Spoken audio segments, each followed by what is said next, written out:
Assalamualaikum warahmatullahi wabarakatuh. Saya Musabib dari kelompok 10 bersama Ainun Mutmainah akan menjelaskan tentang ayat Al-Quran mengenai rezeki. Apa sih itu rezeki? Secara bahasa, jika didefinisikan, rezeki itu berasal dari bahasa Arab yang adalah razaqo yarzuqu rizqan, yang berarti anugerah.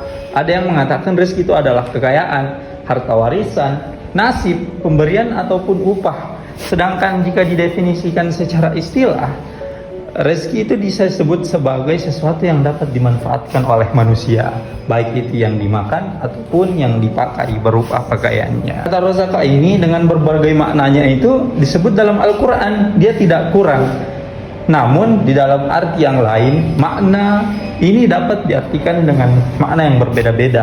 Beberapa kali disebutkan di dalam Al-Quran sebagai berikut. Ada yang mengatakan rezeki itu adalah pemberian, ada yang mengatakan rezeki itu adalah makanan, ada yang mengatakan rezeki itu adalah hujan, ada juga yang mengatakan rezeki itu adalah buah-buahan, bahkan ada yang mengatakan rezeki itu adalah nafkah suami.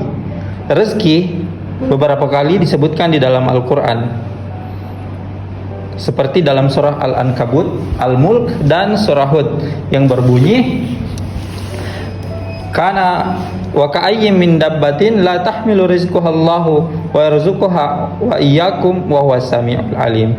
Yang artinya, dan beberapa banyak makhluk bergerak yang bernyawa yang tidak dapat membawa rezekinya, maka Allah lah yang memberi rezeki kepadanya dan kepadamu. Allah Maha mendengar, Allah Maha mengetahui. Kemudian dalam surah Al-Mulk yang berbunyi, Walladzi ja'ala lakumul arda dhalulan famshu fi manakibiha wa kulu mir rizqihi wa ilaihin nusyur. Dialah yang menjadikan bumi ini untuk mudah dijelajahi, maka jelajahilah segala penjurunya. Kemudian dalam surah Hud ayat 6, wa ma min dabbatin fil ardi illa 'ala Allahi rizquha wa ya'lamu mustaqarraha wa kullu fi kitabim mubin. Dan tidak satupun makhluk di bumi ini yang bernyawa kecuali dijamin rezekinya oleh Allah Subhanahu wa taala. Dia mengetahui tempat kejadiannya dan tempat penyimpanannya. Semua itu tertulis dalam kitabnya Lauhul Mahfuz. Mungkin itu penjelasan yang bisa saya sampaikan. Penjelasan selanjutnya akan dijelaskan oleh saudara Ainun Mutmainah. Assalamualaikum warahmatullahi wabarakatuh. Nah, di sini saya akan melanjutkan materi dari saudara Musabib. Nah, materi saya yaitu amalan pembuka rezeki. Apa saja sih amalan pembuka rezeki? Yang pertama, ketakwaan. Nah, takwa adalah kunci yang sangat penting dalam segala urusan. Takwa berarti melakukan apa yang sudah Allah perintahkan dan menjauhkan segala yang dilarang oleh Allah Subhanahu wa taala. Nah, yang kedua yaitu istighfar dan taubat.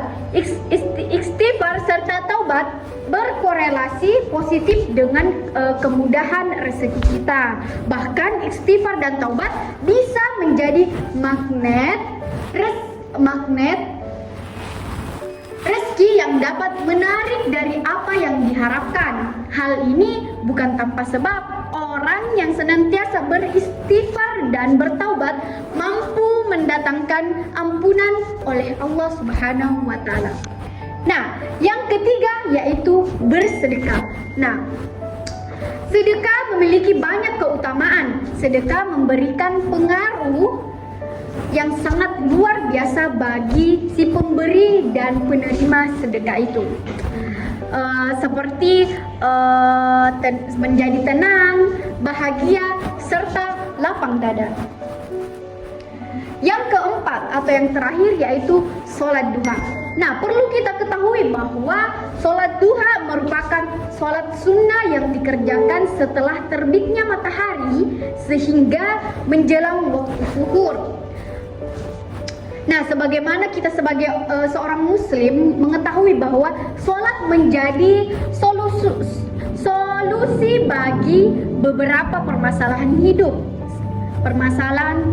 Termasuk dalam konteks ini adalah problem kita dalam dalam mendapatkan rezeki agar diberikan kemudahan, keberkahan dalam rezeki yang kita dapatkan. Kesimpulannya, pertama, rezeki adalah segala sesuatu yang dipakai untuk memelihara kehidupan yang diberikan oleh Allah berupa makanan atau disebut sebagai nafkah. Yang kedua yaitu kiasan dari kehidupan, pendapatan, keuntungan, kesempatan mendapatkan makanan dan sebagainya. Walaupun rezeki sudah dijamin oleh Allah Subhanahu wa taala, kita sebagai manusia tetap harus berusaha dan diiringi dengan ketakwaan serta mencarinya dengan cara yang halal supaya hasil yang didapat memiliki keberkahan di dalamnya, agar tidak merasa kecewa jika ikhtiar belum membuai hasil. Ada yang harus ditanamkan di dalam pikiran kita sebagai seorang hamba, yaitu rezeki bukan hanya tentang sebuah materi, namun segala sesuatu yang Allah anugerahkan untuk kita. Terima kasih telah menonton video ini. Sampai jumpa di konten selanjutnya.